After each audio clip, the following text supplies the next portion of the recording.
Bonsoir à tous, merci de nous rester fidèles. Tout de suite le sommaire de votre journal. Sa Majesté le roi Mohammed VI reçoit un message du président de la République fédérale d'Allemagne, Frank-Walter Steinmeier, qui souligne notamment qu'il considère l'initiative d'autonomie comme une bonne base pour la résolution de la question du Sahara marocain. Il exprime aussi sa reconnaissance pour l'engagement actif du souverain pour le processus de paix en Libye.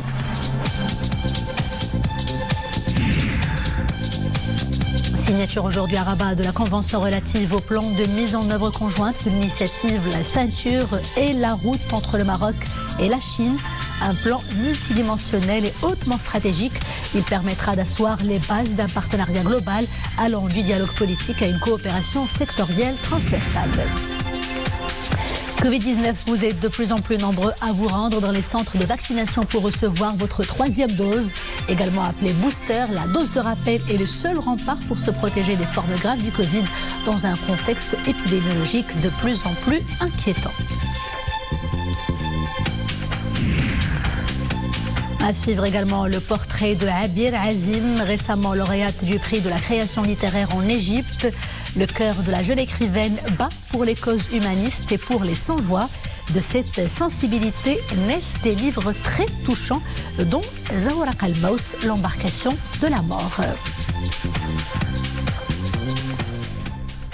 Bonsoir, à la une ce soir, ce message adressé à Sa Majesté le roi Mohammed VI, message dans lequel le président de la République fédérale d'Allemagne, Frank-Walter Steinmeier, souligne que son pays salue les vastes réformes menées sous la conduite de Sa Majesté le roi Mohammed VI, qu'il considère l'initiative d'autonomie comme une bonne base pour la résolution de la question du Sahara marocain et qu'il exprime sa reconnaissance pour l'engagement actif du souverain pour le processus de paix en Libye. Le texte du communiqué du cabinet royal, tout de suite en compagnie de Mohamed Elchkar. Un communiqué du cabinet royal précise que dans son message adressé à Sa Majesté le roi Mohammed VI, à l'occasion du Nouvel An, le président de la République fédérale d'Allemagne, Frank-Walter Steinmeier, souligne que le Maroc a entrepris, sous la conduite du souverain, de vastes réformes. Il rappelle le soutien continu et soutenu de l'Allemagne au développement impressionnant du Maroc. L'Allemagne salue les vastes réformes menées sous la conduite de Sa Majesté le roi Mohammed VI, considère l'initiative d'autonomie comme une bonne base pour la résolution de la question du Sahara marocain et exprime sa reconnaissance pour l'engagement actif du souverain pour le processus de paix en Libye. Je tiens en haute estime vos démarches innovantes dans la lutte contre le changement climatique et en matière de transition énergétique, poursuit le président allemand dans son message, soulignant que, grâce au développement dynamique de votre pays, le Maroc est devenu un site d'investissement important pour les entreprises allemandes en Afrique. Dans ce contexte, le président Steinmeier adresse une invitation au souverain pour effectuer une visite d'État en Allemagne afin de sceller un nouveau partenariat entre les deux pays. Et concernant la question du Sahara marocain, M. Steinmeier souligne dans son message à Sa Majesté le roi Mohammed VI que l'Allemagne considère le plan d'autonomie présenté en 2007 comme un effort sérieux et crédible du Maroc et comme une bonne base pour parvenir à un accord sur ce différend régional. Il rappelle le soutien de son pays depuis de nombreuses années au processus des Nations Unies en faveur d'une solution politique juste, durable et mutuellement acceptable pour toutes les parties. Le président allemand met ensuite en exergue, dans son message à Sa Majesté le roi Mohammed VI, le rôle important du royaume au niveau régional. Je salue la contribution de votre pays en faveur de la stabilité et du développement durable de la région, souligne-t-il. Dans ce cadre, il relève l'engagement tout particulier du Maroc dans la lutte contre le terrorisme international, essentiel pour l'Allemagne et sa sécurité. Nous considérons le modèle marocain de formation des imams comme un élément porteur pouvant enrayer l'extrémisme, ajoute le président allemand. Mon pays et moi-même vous sommes très reconnaissants de votre engagement actif pour le processus de paix en Libye, conclut le président Steinmeier. La coopération entre le Maroc et la Chine amenée à se consolider davantage. Cela se réalisera notamment grâce au très ambitieux plan de la mise en place conjointe de l'initiative La Ceinture et la Route entre les deux pays. Plan dont une convention a été signée cette matinée lors d'une cérémonie organisée par visioconférence. Le plan fournit un outil complet pour la gestion stratégique et le déploiement concret d'un partenariat global allant du dialogue politique à une coopération sectorielle transversale. Retour tout de suite à Mohamed Aïtchgar pour les précisions. Le document signé donne un nouvel élan à l'amitié Maroc-Chine. Des relations qui avaient été propulsées vers l'avenir par les chefs d'État des deux pays il y a de cela près de 6 ans. En mai 2016, la visite royale historique à Pékin a constitué un moment fondateur et a conduit à la signature de la déclaration conjointe sur l'établissement du partenariat stratégique par Sa Majesté le roi Mohammed VI et son grand ami, son Excellence, le président Xi Jinping. Aujourd'hui donc, la signature du plan de mise en œuvre conjointe de l'initiative La Ceinture et la Route entre le Royaume du Maroc et la République populaire de Chine apporte un outil complet pour le renforcement de ce partenariat bilatéral. Le document signé par les deux parties définit clairement les outils pour un déploiement concret d'un partenariat global allant du dialogue politique à une coopération sectorielle transversale. Les projets porteront sur les infrastructures, le commerce, les investissements, l'industrie ou encore l'éducation, les sciences et technologies, le développement vert et la santé. Et déjà des résultats tangibles avaient été enregistrés ces dernières années dans les relations de partenariat stratégique liant les deux pays. Nous enregistrons une croissance solide de 50% des échanges entre les deux pays entre 2016 et 2021. Passant de quelques 4 milliards de dollars en 2016 à 6 milliards de dollars en 2021. Et il y a une augmentation substantielle des investissements chinois, avec plus de 80 projets en cours dans tout le royaume, dont le méga-projet de la cité Mohammed VI Tanger Tech, initié en avril 2019 à Pékin, en marge du forum Belt and Road. Le secteur du tourisme a lui aussi progressé de plus de 20 fois suite à la décision royale d'exempter les citoyens chinois de l'obligation de visa. 200 000 visiteurs chinois enregistrés en 2018 contre 10 000 seulement en 2015. Ce partenariat stratégique s'est avéré résilient face à la pandémie du Covid-19. Pékin ayant fait montre d'une bonne volonté de répondre aux besoins du royaume en matière d'achat d'équipements médicaux et de protection. Et le Maroc s'est engagé en tant que partenaire pionnier de la Chine dans les essais cliniques du vaccin anti-Covid. Le Maroc qui a choisi de manière anticipative de s'appuyer largement sur le vaccin développé en Chine dans le cadre de la gestion royale proactive de la pandémie. Fort de ce succès constant, le Royaume du Maroc a franchi une nouvelle étape en créant une unité industrielle pour la fabrication au Maroc du vaccin anti-Covid-19 qui bénéficie d'un partenariat pionnier avec l'entreprise publique chinoise Sinopharm.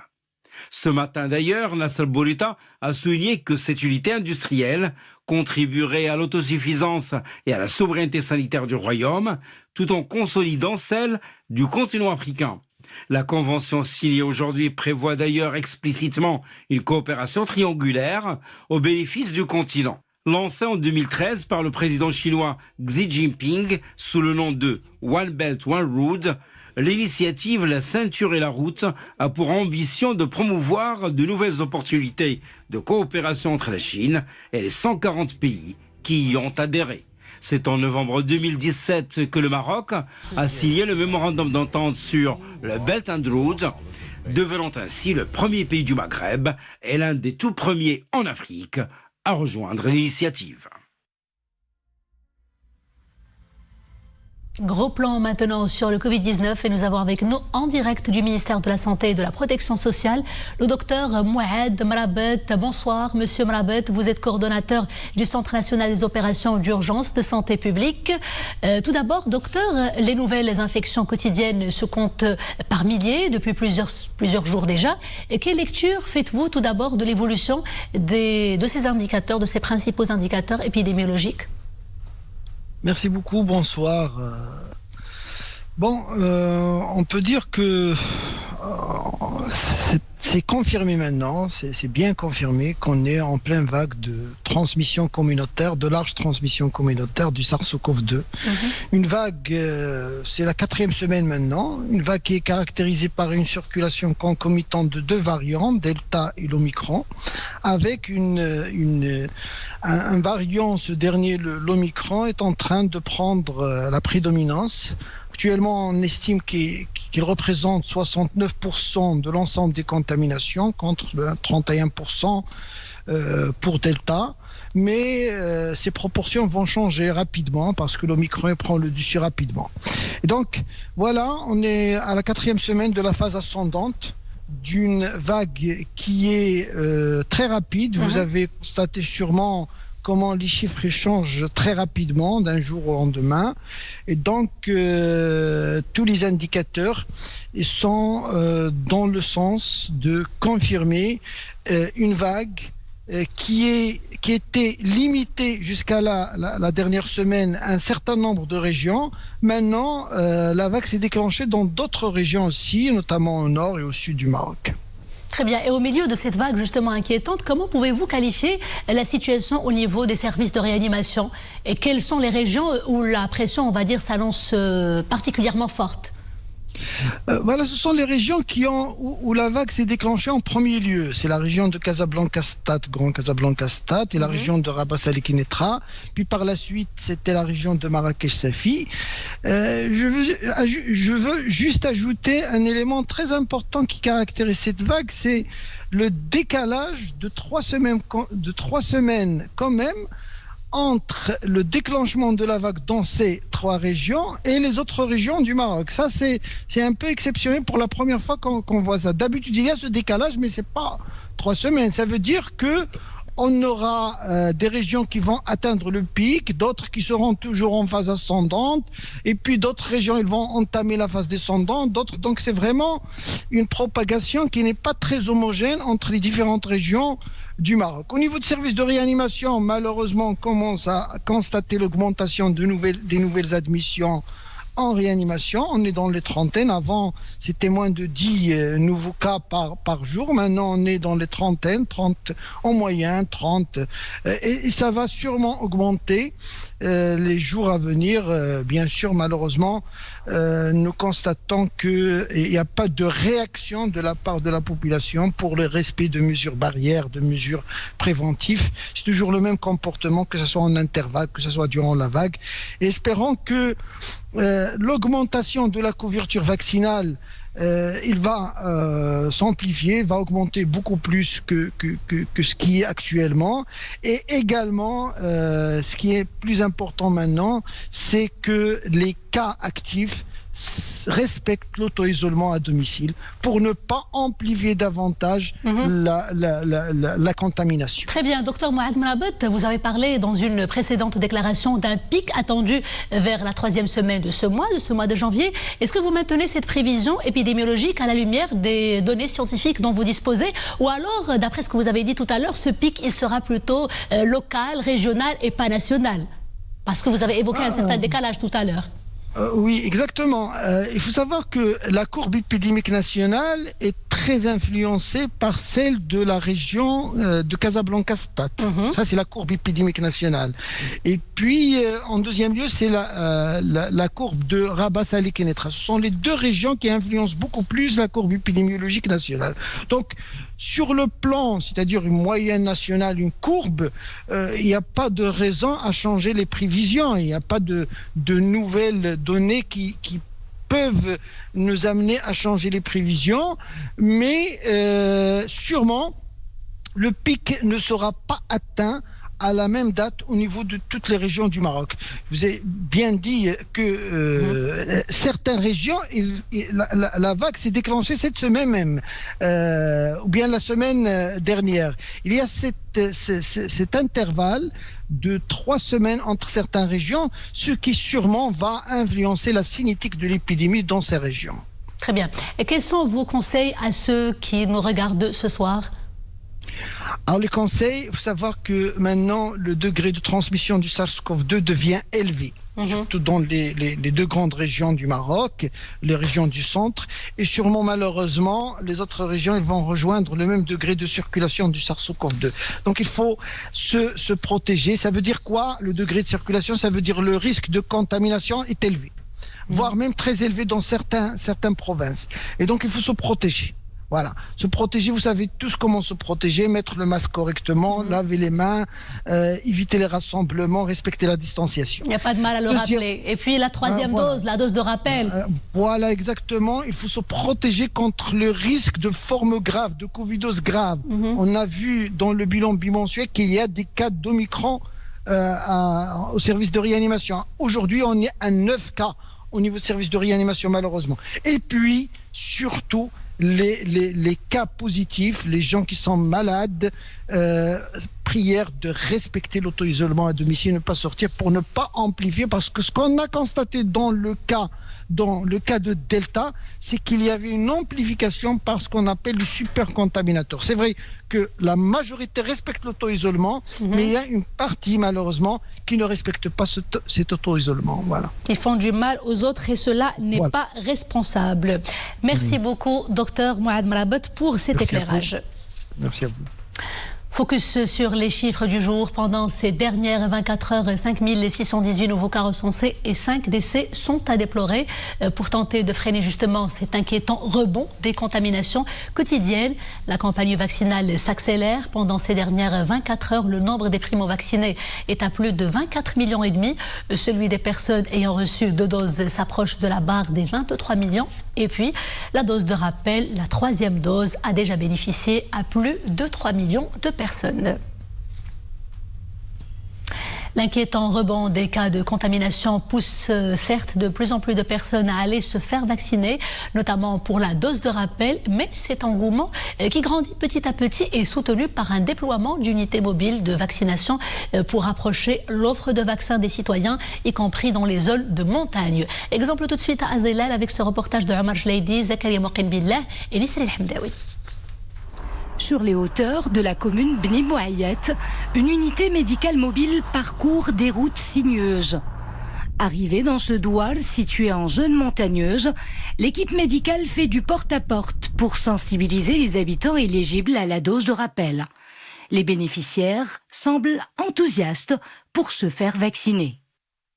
Puisqu'on travaille dans une zone rurale, comme vous voyez là, donc on a décidé avec l'accord de la délégation du ministère de la Santé d'Azélal de se déplacer dans le cadre d'une équipe mobile pour faciliter la tâche, surtout aux sujets qui sont âgés, qui sont alités, pour qu'ils puissent bénéficier de leur dose vaccinale contre le virus de la maladie Covid-19. Même enthousiasme au centre de santé de la commune Bni Mouayet. L'engouement pour la dose de rappel est palpable. J'ai 24 ans. Je viens de recevoir la 3e dose. Cela s'est bien passé. J'invite tout le monde à se faire vacciner.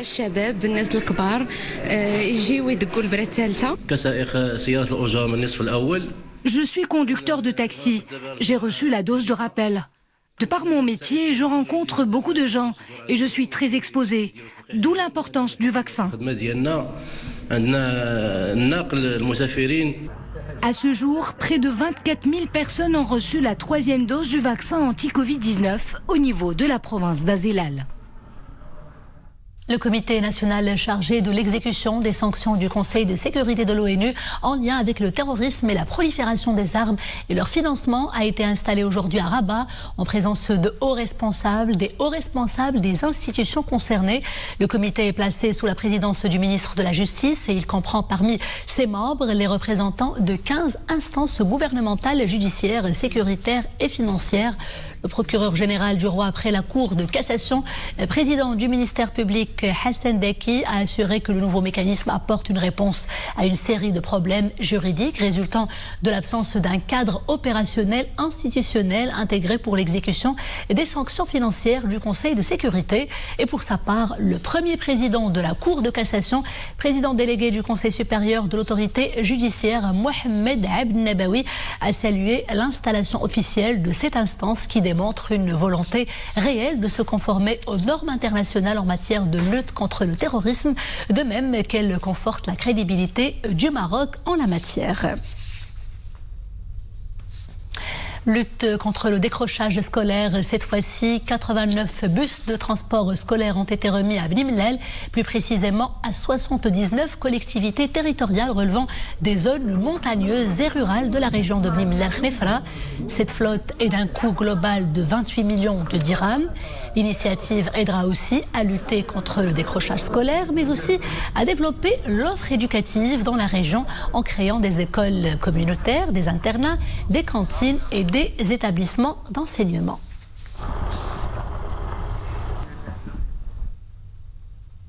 Nous vous proposons à présent le portrait d'une jeune écrivaine talentueuse et très prometteuse.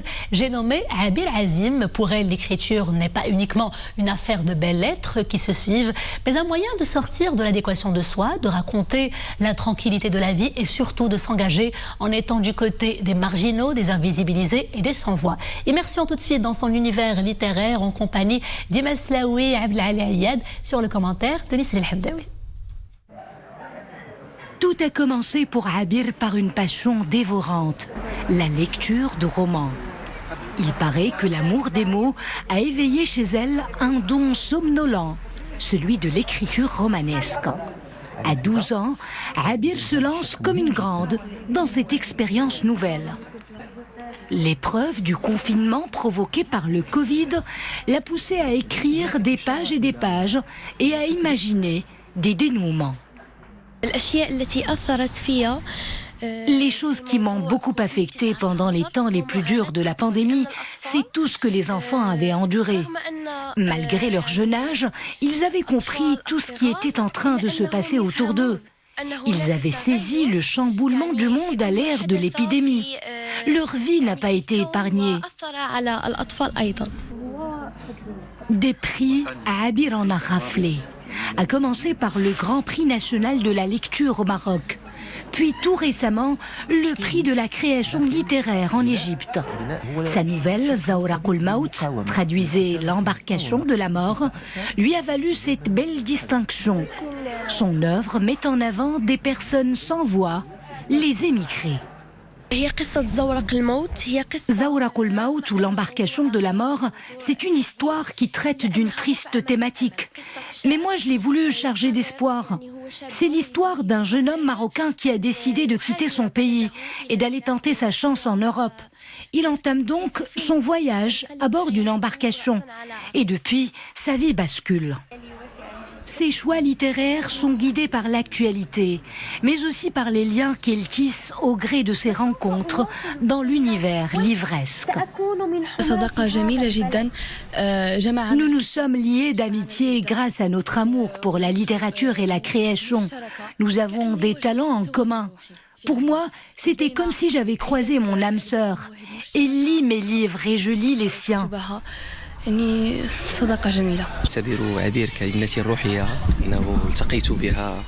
Je considère Abir comme ma fille adoptive. Je l'ai croisée au détour de plusieurs rencontres culturelles à Mohammedia. Ce qui a le plus attiré mon attention dans son approche de création littéraire, c'est son choix de la nouvelle.